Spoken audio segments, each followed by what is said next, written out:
Tornado is probably one of the most versatile cards in Clash Royale. It counters a ton of swarms from gangs to horde, it moves things with precision, and is all in the control of the user. That's when just using Tornado alone, too. What about the times when it's comboed well with other cards? Take Execution and Tornado, one of the most notorious combinations in this game. It can shut down pretty much any push as long as the units are slow enough. The DPS from the Crown Tower with the time extension from the Tornado makes the tank up front die, and then the splash from the Executioner's axe with the help of clumping from the Nado means that beatdown is pretty much screwed against this combo. A smaller combo is Nado and Ice Spirit, which you'll simply take out anything like goblins and minions. This isn't overpowered as such, seeing as Zap does the exact same, however it does prove the versatility of this great card. When those swarms are tanked for, they provide a huge threat to your tower. But with Nado you don't face too many issues. The last one I wish to cover was Ice Wizard and Tornado. The community is currently in a small uproar about how overpowered Ice Wizard is, and how it didn't need a buff, when in fact the Ice Wizard was never run alone.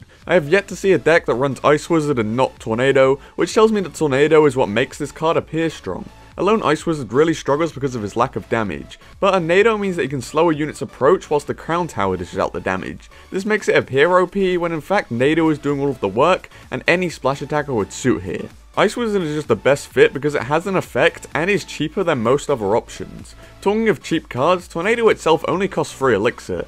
Think about that. Arrows is also a 3 elixir spell. Tornado is way larger and has basically the same interactions as Arrows. It's already a better card without thinking about the pull and what you can do with it. Controlling any units in Clash Royale was unheard of before the release of Nado, and this card specifically targets your opponent's troops. This is insanely powerful, as Clash Royale really controls itself with you just timing when and where to place down your cards. Tornado was an entirely new mechanic, and came across as skillful rather than OP.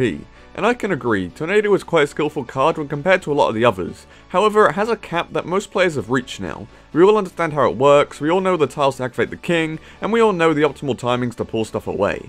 The peak Tornado cap has sort of been reached, and now the strength of the card is undervalued. King Tower activations are the main role for the pulling effect, but even without touching the king it can be super powerful. Think about an RG. Nadoing it doesn't affect the King Tower or bring it to dual tower range, however Nado is still a very good answer to it, along with some DPS of course. It helps deal with the RG support and just makes the RG waddle up to the tower all over again. This card is nutty at countering win conditions, and I would say around 75% of archetypes are unhappy to face a Tornado deck. This is because it can pull their win conditions to the King Tower, or just because Nado and a splash attacker ruins their entire push. The only archetypes particularly happy to face Tornado are Siege, realistically.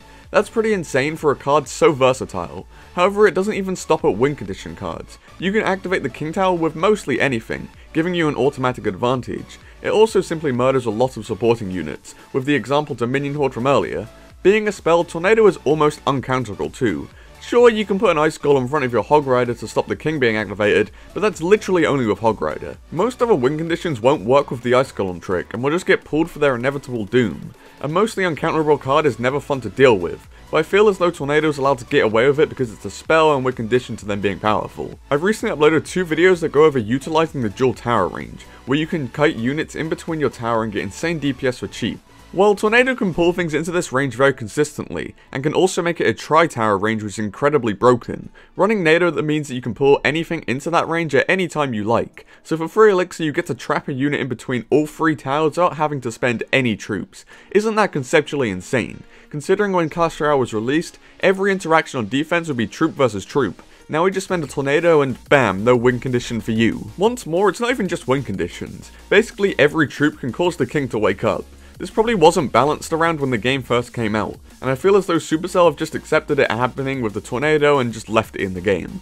All in all, Tornado is super versatile. For just 3 elixir, you can get the countering power of Arrows with a pull effect that gives you extra Crown Tower DPS. That can also be comboed with splash attackers to group and destroy technically infinite units, and will counter multiple win conditions alone by soaking up irrelevant damage into the King Tower. I just wanted to say that no, I am not a salty hog or bait player that is hating on your favourite card because I'm skillless. I personally love using Tornado in decks because it offers such utility and all of the things that I've listed. I was just thinking recently about some conceptually broken cards and believe Tornado deserve to be up there. It is certainly a modern design in Clash Royale. Moving your opponent's units and using the King's Tower DPS is something that became a skill over time and was never planned for when the game first launched. We saw it be insane in the meta, and after a few nerfs it's still really good. It even caused an effect on people to make them feel as though a good combo with Nado is overpowered, evidenced in Ice Wizard, a card alone that is pretty pretty bad, but with NATO becomes insane. That's just one of many things that NATO does well, and overall this is just my opinion really. Hope you enjoyed the rambling and maybe even learned something about Tornado today. I've been forgetting to do this, but comment of the day goes out to BTD Master on my video about how I make videos. He basically explains my process about placing cards at the bridge and then analyzes it while it's BMing. Now to dispute this, I would suggest you click in the top right hand corner of your screens to go to my video explaining how I produce these guides. It goes in depth into every process, so if you're all interested, please take a peek. This was rather lengthy as an outro, so once more I hope you enjoyed, and peace.